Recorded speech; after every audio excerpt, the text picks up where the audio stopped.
los ciclos de la vida financiera. Y la vida financiera se divide en ciclos. El primero es el ciclo de la niñez, que es básicamente desde el nacimiento hasta alrededor de los 19 años, que es un ciclo en el cual se habla de dependencia. Dependemos de los padres, porque no tenemos un ingreso, generalmente alguien está pagando por nosotros. El segundo ciclo es el ciclo que ya va de la juventud hacia el ciclo de la educación formal, en el cual uno termina su colegio, empieza su universidad y empieza ya a incursionar en algún oficio o en alguna profesión, si es que estudia en la universidad, y empieza a tener los primeros ingresos. Esa es la etapa que va entre los 19 y los 30 años aproximadamente, que es una etapa en la cual generalmente nadie piensa en que hay que va a ahorrar para la pensión, en que hay un futuro, en que algún día envejeceremos. Eso se está olvidado. Pero es bueno empezar a acostumbrar a la gente que hay que pensarlo desde ya. Desde que se reciba el primer ingreso, hay que empezar a ahorrar un poquito para crear el hábito. La siguiente etapa, que es la etapa ya de la etapa profesional, de los 30 a los 45 aproximadamente, es la etapa que se llama del máximo desarrollo. ¿Por qué? Porque en esta etapa es cuando los ingresos crecen con mayor aceleración. Hay una curva que no sé si tú la viste en el libro que nos muestra esas etapas, ¿no? Al principio el ingreso crece con mucha aceleración. ¿Por qué? Porque cuando tú empiezas a trabajar, generalmente ganas un salario muy pequeño o ganas muy poco. Y es muy fácil duplicarlo. Entonces ese ingreso crece aceleradamente. Pero en la medida en que tú avanzas en las etapas, esa línea o esa curva se va haciendo menos pronunciada porque ya es más difícil hacer ese aumento. Y eso es lo que pasa, digamos, en esta etapa que estamos hablando de la etapa de la formación de la familia, que es entre los 30 y los 45. Generalmente, y esto que le estoy hablando es estadístico, esto que te estoy mencionando es algo que son hechos estadísticos de cómo funciona la vida financiera de una persona.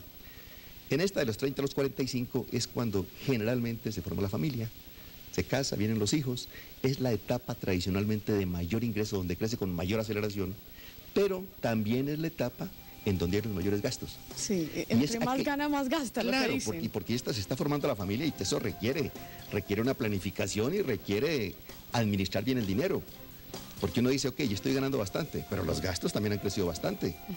Hay que tener mucho cuidado con esta etapa, porque en esta etapa es donde la mayoría de la gente se pierde. Dice, bueno, ¿ahora qué voy a hacer que no me alcance el dinero para mantener la familia? Pero si se planifica bien, si uno sabe que cuando va a tener el primer hijo ya lo ha planificado cuidadosamente y sabe de dónde va a salir el dinero para ese niño, entonces todo va a irse llevando sin problemas. Cuando llega más o menos a la etapa de los 45, viene la siguiente etapa, que es la etapa de la madurez, los 45, los 55, que es la que se llama la etapa del mayor desarrollo financiero.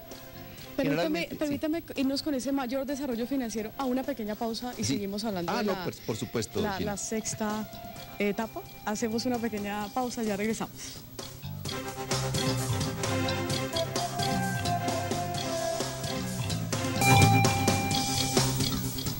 Continuamos en Cara y Sello, un análisis de la economía internacional, en esta oportunidad hablando con el autor del libro Finanzas para Papá y Mamá, Rigoberto Puentes.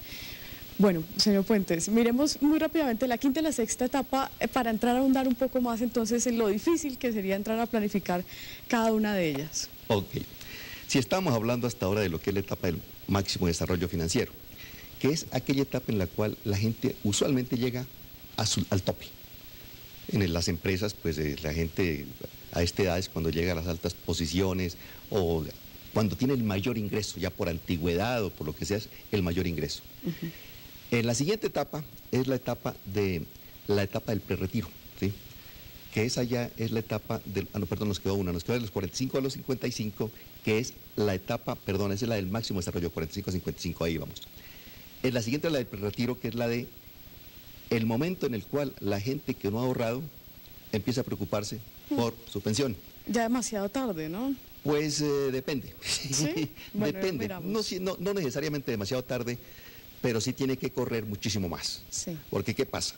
Si tú en el prerretiro es cuando te das cuenta de que no tienes ahorrado nada para la pensión, ni tienes un fondo de pensión ni nada, entonces te empiezas a preguntar y tienes que a preocupar y tienes que empezar a ahorrar mucho más. Y te quedan en teoría 10 años, que son de los 55 a los 65. Aunque aquí, bueno, las edades son diferentes para pensionarse, pero en general yo hablo siempre de los 65 porque esa es la tendencia mundial. Es decir, eso es algo que, aunque a la gente no le guste, eso viene. ¿Sí? Eso no hay remedio por ahí.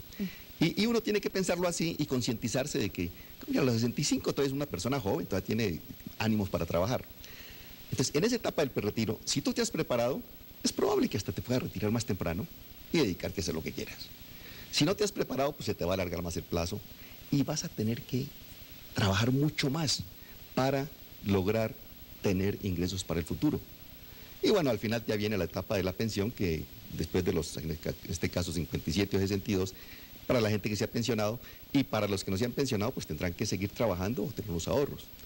Aquí en Colombia, afortunadamente, para la gente los empleados tienen la ventaja de que hay unos buenos sistemas de pensión. A veces me encuentro con gente que critica que el Seguro Social, que las AFP, que no funcionan. No, a nivel mundial, Colombia tiene uno de los mejores sistemas de pensión. Uno que debería tener en cuenta porque uno sigue escuchando a diario personas que dicen, no, el seguro social es mucho mejor porque tiene como el soporte del Estado, otros dicen los fondos de pensiones privados, uno puede escoger su edad de jubilación, en el otro uno está sujeto de pronto a los cambios que haya en el gobierno, políticos. ¿Qué uno que debería tener en cuenta y en su opinión cuál es lo mejor o qué es lo mejor? A ver, Gina. No hay uno mejor que otro, ¿sí? Es que todo depende de situaciones particulares, es como en las finanzas, como en las inversiones. No hay dos perfiles exactamente iguales. Entonces, cada quien tiene que analizar su propia situación y de acuerdo a ello ver qué le conviene más.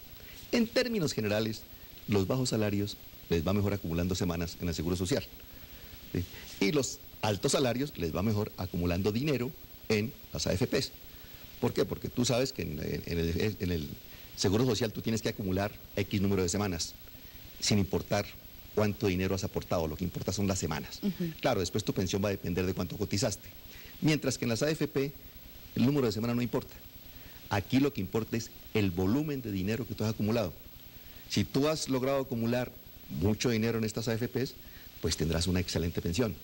Pero si de pronto tú tienes un salario muy bajo y te metes a una AFP, es difícil que logres acumular el paquete suficiente para pensionarte. Claro. Entonces, ahí es donde es fundamental la educación financiera también, para tú saber dónde debes estar, en este sistema o en este sistema. Ahora más, si tú te decides por el sistema de las AFPs, hoy en día recuerda que apareció ahorita a partir del 1 de enero los portafolios, en donde la gente tiene que aprender un poquito más, por lo menos empezar a entender lo que es un portafolio. Y después de hablar con sus asesores, que les expliquen muy bien, ok, este portafolio, el conservador, el mediano y el otro, ¿qué son? ¿Por qué están compuestos? Algo te dirá, mira, el conservador es de renta fija. Ok, ¿qué es renta fija? El otro, el más, es renta variable. ¿Qué es renta variable? Son términos que generalmente la gente no entiende y no le presta mucha atención, pero son términos fundamentales para uno saber qué es lo que va a pasar con su dinero que va a colocar en las AFPs. Y eso tiene que ver con las inversiones también. Ahora, tú me decías que qué se espera a futuro. No sabemos. El Seguro Social, lo que se llama el sistema de reparto, que son sistemas que en todo el mundo han estado colapsando. Vemos caso de Europa, bueno, caso de Europa, caso de Estados Unidos, en todas partes. ¿Y qué es lo que pasa? Bueno, este sistema lo creó el mariscal Bismarck. Imaginarás por allá, por el siglo antepasado ya, ¿sí? Al principio pues era una maravilla porque había muy poquitica gente que estaba pensionándose y había una gran base que estaba cotizando, pero luego eso se fue reduciendo. Vino entonces la modificación chilena, que fue en el año 80 y dale, no recuerdo la fecha exactamente, que vino a hacer una buena renovación para darle un respiro al sistema de reparto. Y hasta ahora ha funcionado muy bien, pero ya ha empezado a tener sus problemas también. Claro, ya vemos menos gente sí, no, y por ejemplo, ¿no? en Argentina ya vemos que el gobierno de pronto decidió que ese dinero mejor lo querían para ellos trabajarlo y se comprometieron a pagar mejores pensiones. ¿Será cierto? No lo sé. Entonces, también hay que tener en cuenta que con los sistemas pensionales dependemos mucho de los gobiernos, dependemos mucho de nuestros líderes. Entonces, lo que yo generalmente les recomiendo es fabuloso. Si tú estás cotizando, cotiza tu sistema, extraordinario, estupendo. Pero trata de formar tu propio fondo aparte. Trata de tener un ahorro que tú controles, aprende a invertir. ¿Por qué? Porque no sabemos lo que pasa de aquí a 30 años, 40 años. Entonces miremos bien esa parte, cómo aprender a invertir, qué uno debería saber, o por lo menos tener muy básico para empezar y decir, no va a depender de pronto de nada del gobierno, no va a depender de pronto de una situación política, económica más adelante, sino poderme yo asegurar mi futuro, mi calidad de vida en la vejez. Ok, ahí tienes que empezar entonces a introducirte un poquitico en lo que son los instrumentos financieros. Y yo siempre le comento a la gente, bueno, tú tienes que mirarte a ti mismo. Si tú eres una persona que quieres educarte financieramente, vas a poder aspirar a tener muy buenos rendimientos, porque en las inversiones siempre hay una ley que se cumple. Riesgo y rendimiento son proporcionalmente directos. Siempre que uno está buscando un rendimiento alto, tiene que asumir un riesgo alto. ¿Cómo puedes tú aspirar a un rendimiento alto con un riesgo bajo? Con la educación financiera. Porque la educación financiera es la que se hace que ese riesgo, que es alto para gente que no conoce, sea muy bajito para la persona que sí conoce. Sí. Entonces, quien no quiera, le dé pereza y no quiera hacer este trabajo de educarse, lo que le recomiendo es que deje su dinero en una cuenta de ahorros. No rinde nada, pero está más o menos seguro. Ahora, si ya quiere aprender un poquito más, bueno, vamos a ir un pasito adelante, aprende sobre CDTs, pero aprende a manejarlo. Que sepas tú que un CDT es un compromiso a término fijo. Entonces tienes que colocar tu dinero al término que te permite en tu situación particular. ¿Que quieres un poquitico más de rendimiento? Bueno, entonces ya renta fija. Vamos a entrar a trabajar con bonos. Pero tienes que entender cómo funciona un bono. Los bonos te rinden más que lo que rinde un CDT, pero tienes que saber cómo se maneja. Tienes que saber que tiene unos plazos. Tienes que saber que aunque te paga generalmente un interés fijo, fluctúa de acuerdo a cómo se mueven los intereses. Son todos esos temas que tú tienes que entender para poder hacer esa inversión. Supongamos que ya lo entendiste y dijiste, mira, pero estoy observando que la renta variable rinde más que los bonos. Tradicionalmente ha sido así. Como renta variable hablamos ya de lo que son las carteras colectivas y más a fondo lo que son las acciones, que son las que junto con todos estos instrumentos conforman las carteras colectivas. Y ya tengo yo que entender que una cartera colectiva o una acción es renta variable. Y ahí yo tengo que saber que mi dinero va a estar así fluctuando permanentemente. Lo que está pasando ahorita con la Bolsa de Valores de Colombia. En el 2009-2010, eso fue toda felicidad. Todo el mundo pensaba que sabía una maravilla de finanzas. ¿Por qué? Porque iba subiendo. Ahorita lo están dudando. ¿Por qué? Porque ya la cosa empieza a ajustarse. Pero así funciona la bolsa.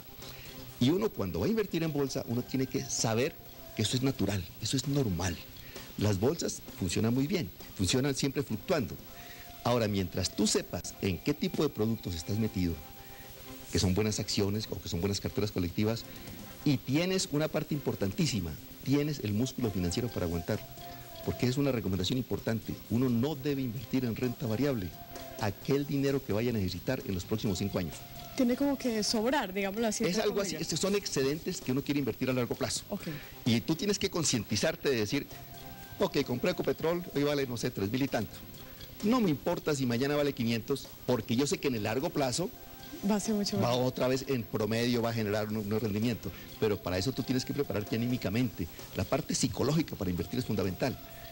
Señor Puente, sí.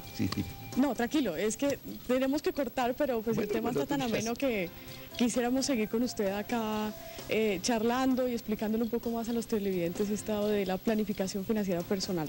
Los invitamos a que lean el libro, Finanzas para Papá y Mamá. ¿Dónde se consigue muy rápidamente? Nacional, Panamericana, Lerner, en fin, todas las librerías del país se consigue así. Bueno, y ahí están entonces todas las explicaciones y todos los temas que nos quedaron acá. Un tema último, por favor, Gina. Nosotros también tenemos seminarios de finanzas personales, ¿no? Una empresa que se llama PMA, en la cual dictamos seminarios. Entonces, se podemos poner la página web. Claro, muy rápidamente. www.pmacolombia.com. Bueno. Y con muchísimo gusto. Pues ahí quedamos entonces pendientes para una próxima oportunidad, señor Puente. Muchas gracias. A ti muchísimas gracias, Gina. A ustedes también muchas gracias. Esperamos que haya sido el agrado, que hayan aprendido y nos vemos en una próxima oportunidad. Somos Cara y Sello de Cable Noticias.